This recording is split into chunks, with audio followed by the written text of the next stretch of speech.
Всем привет, друзья! С вами сообщество SGRC Free. Это единственный профильный ресурс по квадрокоптерам SGRC. Новая модель SGRC F11S3 сейчас у всех на слуху. Нам обещают отличную автономность, честно 60 кадров в секунду при Full HD и обновленный пульт со встроенным экраном. Но идеальной техники не бывает. В обзорах часто забывают рассказать о реальных нюансах. Сегодня мы опустим рекламу и прочий маркетинг. Я собрал для вас ровно 10 конкретных минусов этой модели, о которых вам никто больше не расскажет. Поехали! И первый минус – это слепой полет, то есть отсутствие системы обхода препятствий. Начнем с безопасности. Да, у той же серии F22 есть система обнаружения препятствий, а на F11S3 ее ставить не стали ради цены, ну и в целом своей бесполезности. Это ок. Но у дрона в принципе отсутствует какая-либо система обнаружения или обхода препятствий. Дрон абсолютно слеп. Если вы активируете интеллектуальный режим, например, «Следуй за мной», и на пути коптера окажется ветка дерева или столб, он покорно влетит в них на полной скорости. Для новичков это огромный риск разбить аппарат в первом же полете. Минус 2. Экран нового пульта XR на солнце и альтернатива. Переходим к новому пульту XR со встроенным экраном. Штука удобная, но ровно до тех пор, пока вы не вышли летать в яркий солнечный день. Яркости 5,5-дюймовой матрицы банально не хватает, экран сильно бликует. Приходится либо искать тень, либо колхозить козырьки. Но ловите лайфхак. Этот косяк можно обойти еще на этапе покупки. Существует версия F11S3 Pro с классическим проводным пультом под смартфон. Берете его, подключаете свой яркий телефон, проблема решена. И раз мы уже заговорили про пульт XR, тут всплывает его третья, куда более серьезная проблема. Многие думают, здесь встроен полноценный 14 Android, это же мини-смартфон, планшет. Да. Но начинка там ультрабюджетная, всего 3 гигабайта оперативной памяти и древний процессор. Если просто запустить приложение SGRC и лететь, этого хватает. Но если вы захотите параллельно включить встроенную запись экрана пульта, чтобы сохранить телеметрию для ролика, пульт намертво зависнет минут через 10-15 работы. Железо просто захлебывается от нехватки ОЗУ. Так что полноценно писать экран с этого пульта не получится. Четвертый минус – скоростные показатели, которые на бумаге выросли, но по факту остаются очень скромными. Для камера мод 5 метров в секунду достаточно, но для Normal мод 7 метров в секунду маловато. Хотелось бы видеть хотя бы усредненный 8 метров в секунду. А вот Sport мод со своим 10 метров в секунду начинается настоящий абсурд. Фабрика заявляет дальность полета до 10 километров. Ребята, представьте, что вы решили улететь туда и обратно на все 20 км. На максимальной скорости в 10 метров в секунду этот полет займет у вас более получаса. То есть дрон физически сожрет почти весь заряд аккумулятора только на дорогу. Смысл 10 км дальности, если скорость не позволяет быстро вернуться. Сюда критически просится нормальный спорт, хотя бы на 15 метров в секунду. Пятый пункт. Батарея на 3,5 мА, в реальности на 4200. Пушка. И новый зарядный хаб выглядит дома на столе очень эстетично. Но тут кроются сразу две проблемы. Первая. Хаб не поддерживает параллельную зарядку.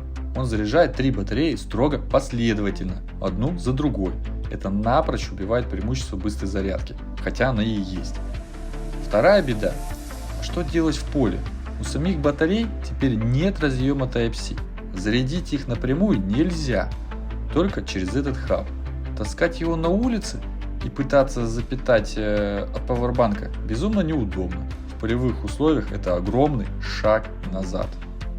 Шестой минус – камера. Да, цвета стали сочнее, шаг вперед есть. Нам завезли долгожданные 60 кадров в секунду в Full HD. Плавность действительно появилась, но сам режим еще очень сырой. Картинка в Full HD получается жутко зернистой, пиксельной, четкость сильно падает, хотя и хорошая контрастность картинки. И тут же вылазит парадокс с файлами на флешке. Видео, записанное в сыром Full HD при 60 FPS, весит столько же, сколько тяжелый и четкий файл 4К при 30 FPS. Это явный косяк оптимизации кодеков и прошивки дрона, которые почему-то поленились исправить. Седьмой минус – крик души. Китайцы, верните нормальный ручной режим полета, как это было на том же легендарном F11S 4K Pro. Да, я отлично понимаю, что в первую очередь это GPS-игрушка. Но ручной режим сейчас критически нужен покупателям, особенно в наших реалиях, когда в городах глушит GPS на каждом шагу. Без спутников дрон становится неуправляемым кирпичом. Да сделайте вы активацию этой функции сложной. Например, через последнее меню настроек в приложении, с огромным предупреждением об ответственности пилота, а потом уже с возможностью физически включить ATT-режим кнопкой на пульте. Но лишать пилотов этой возможности спасти дрон при глушении – огромная ошибка. 8-й минус оценят уже настоящие фанаты. Я безумно рад, что фабрика после F-22 вернулась к легендарной линейке F-11. Но изменения в корпусе вызывают вопросы. Во-первых, передние лучи в сложном состоянии больше не прижимаются антеннами плотно к корпусу. Монолитности нет.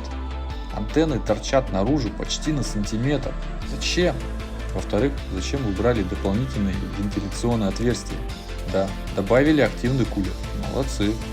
Но убрав решетки, особенно легендарную заднюю решетку, дрон потерял свою былую узнаваемость, агрессию и фирменный стиль серии F-11. Стал выглядеть проще.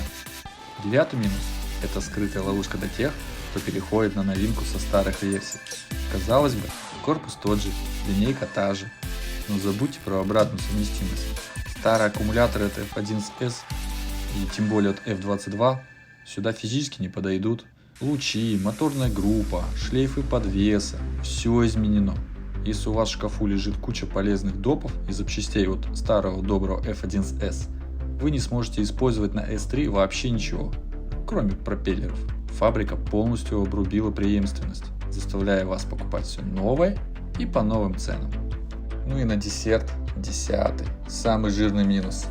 Это цена квадрокоптера. Бренд SGRC всегда позиционировался как народный бюджетный класс. Его основные конкуренты – это вовсе не DJI и не FIMI, а такие же китайские суббренды вроде KF или SG. Вспомните, раньше мы могли спокойно купить версию комбо с 3 батареями за 15-18 тысяч рублей. Сейчас же за версию с одним аккумулятором, пусть и с XR пультом, просят от 40 до 50 тысяч рублей. Для бренда, который вырос на доступности, такой ценник – это огромный минус. За эти деньги дрон начинает конкурировать с совершенно другим классом устройств, к которому он, естественно, технически не готов. Значит ли все эти минусы, что SGRC F11S3 плохой квадрокоптер? Конечно нет. В своем бюджете он по-прежнему интересен. И эта модель в любом случае сейчас лучше по всем техническим характеристикам среди всех квадрокоптеров бренда SGRC.